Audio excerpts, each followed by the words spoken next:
Well, after one comeback of this 2000 flick was okay and all, it gets better with the third one. Let's talk about Bring It On All or Nothing.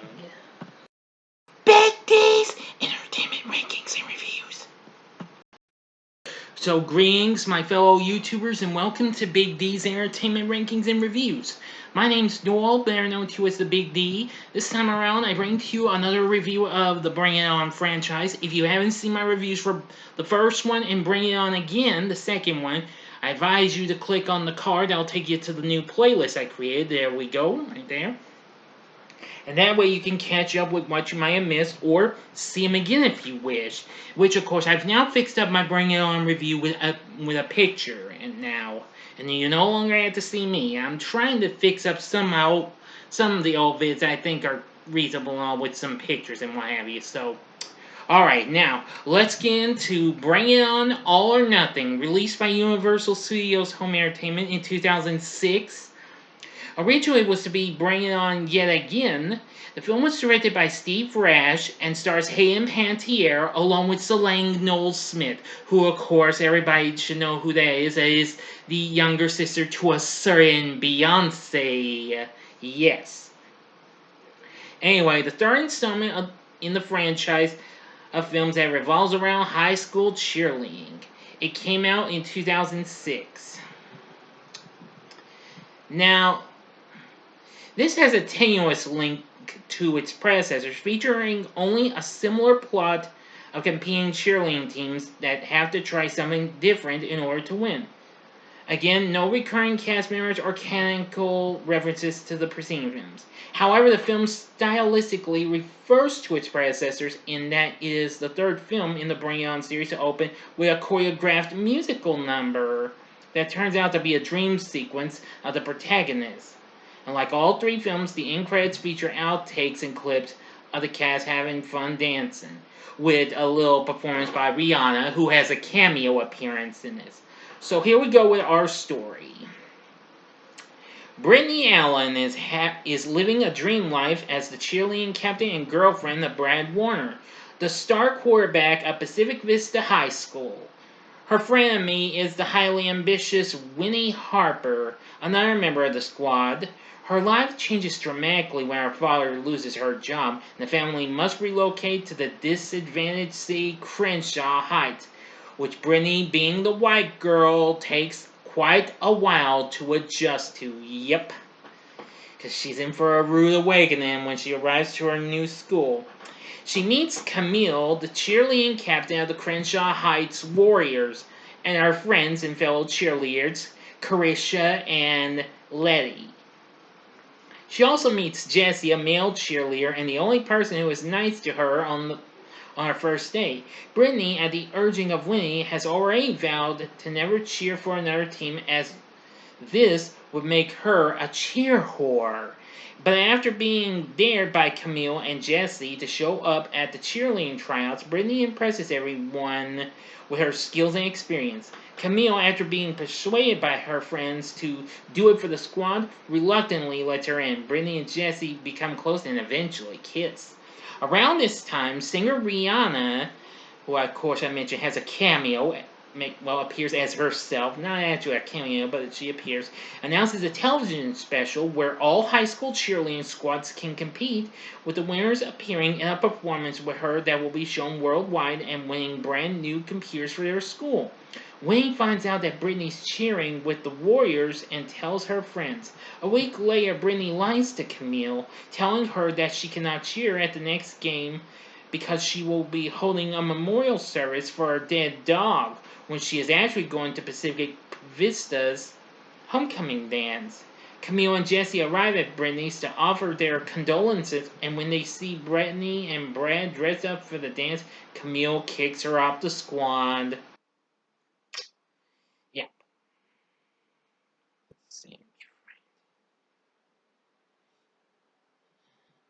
Okay. At the dance, Winnie reveals to everyone that she has been sleeping with Brad behind Brittany's back, causing her to break up with Brad and end her friendship with Winnie. She calls them a pig and too much of a backstabber to have any real friends, respectively. On the day of the auditions, Brittany arrives at the Warriors bus and comes to wish them good luck. When Winnie, with the rest of her team, mock and make racial jokes about the Warriors, Brittany stands up to Winnie and defends them. Camille, impressed by this, lets Brittany cheer with them again. Jesse, however, is still mad at her for not telling him that she had a boyfriend before they had kissed. Both of the rivaling teams, show their performances. At the auditions, the two finalists are Pacific Vista and Crenshaw Heights. Pacific Vista wows the audience with their routine, and Camille starts getting worried. Then Brittany points out that all their steps are repetitive and that they have their secret weapon, crumping. Now dressed in streetwear instead of their regular uniform, steps on stage during PV's performance and begins mirroring their steps. Finally, they begin crumping, wiping PV off the stage and impressing Rihanna with their routine. After the Warriors' performance ends, Winnie approaches Rihanna and insists that Crenshaw Heights should be disqualified or arrested for interrupting PV's routine. Now to the end, you know the procedure. 5 seconds to stop, go to the description box below, fast forward to the time below. If you've seen this movie already, continue on. Here we go.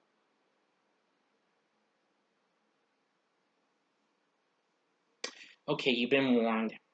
Well, after this, it leads to an argument between Winnie and the rest of the Pacific Vista squad, during which Brittany notes spirit law states that if there's a cheer mutiny, a squad can vote to replace their captain. Everyone present, even Rihanna and the other performing squads, vote to replace Winnie as the Pacific Vista High cheerleading captain. Winnie protests, dismissing CH's style as ghetto, to which Rihanna responds that she judges a squad by their skills and not by where they come from. Rihanna ultimately selects Crenshaw Heights as the winners, and the Pacific Vista squad, with Brittany's friend Amber as their new captain, comes forward to congratulate them. Brittany and Jesse also make up, kissing backstage after their first performance. And that ends the film, but it ends with a made-for-film music video of Rihanna's, first ever big hit, Panettiere Play, with the Crenshaw Heights squad dancing in the background. During the end credits, the main characters are seen dancing to the outro music as the film ends. Which, of course, like the other movies do, has a little bit of a blooper reel. Yeah. So I think that's pretty cool. So what did I think of Bring It On All or Nothing? I gotta say, I loved it. It was very good. I think the story isn't too bad. The music by Transcenders was pretty good. And I gotta say, this was just very good in ways. I don't care what people say, but it was awesome.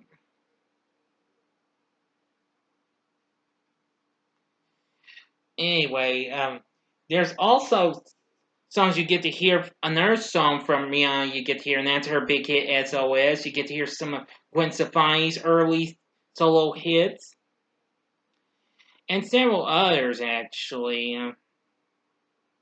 So anyway, it's pretty cool. But as for our cast, I gotta give credit to Hayden Panettiere, who of course was already big on NBC's hit series Heroes, where she happened to play a cheerleader, and she's absolutely great in this as Brittany. Solange Knowles-Smith plays Camille, and I gotta say, she did just as good a job in it as her sister did in the Pink Panther remake, which came out earlier that same year. Well, of course, everybody knows it. That was not Beyonce's first time on a big screen, though. Marcy Ryland plays Winnie, and Gus Carr plays Jesse. Jake McDormand plays Brad. Giovanni Samuels plays Carisha, and Francia Reza plays Letty, which is short for Letitia, and so on. So anyway, and of course Rihanna's special appearance was really good too. So anyway, the question is, would I recommend Bring It On All or Nothing? I'd say hell yeah. This is a very good movie. This is probably one of the big ones of the Bring It On franchise. It's got good choreography. It's got a pretty good cast. And not too bad story and good music. All that jazz. Love it. So, what are your thoughts on Bring It On All or Nothing? You can tell me in the comments section below. If you like this video, click the like button below, subscribe to my channel, and be a part of the Big D Nation. Join me next time when I continue with Bring It On, In It to Win It. Thanks for watching, and if you like this, you may want to check out some of these other movies that I've done. In the upper left-hand corner is my recent spoiler-free review of the new Netflix sequel, The Kissing Booth 3. Or go to the upper right-hand corner and see my recent spoiler-free review for the new Ryan Reynolds flick, Free Guy, now playing in theaters. Or if you want something else that's pretty cool and choreographed in ways, you can go to the bottom left-hand corner and see my spoiler-free review of the latest installment of the Cinderella Story franchise, A Cinderella Story Starstruck. And the bottom right-hand corner is a button you can click to subscribe. If you like rankings and reviews on movies, TV, music, video games, etc., then I'm your guy. Thanks for watching. Until next time, I'm the Big D saying, see ya.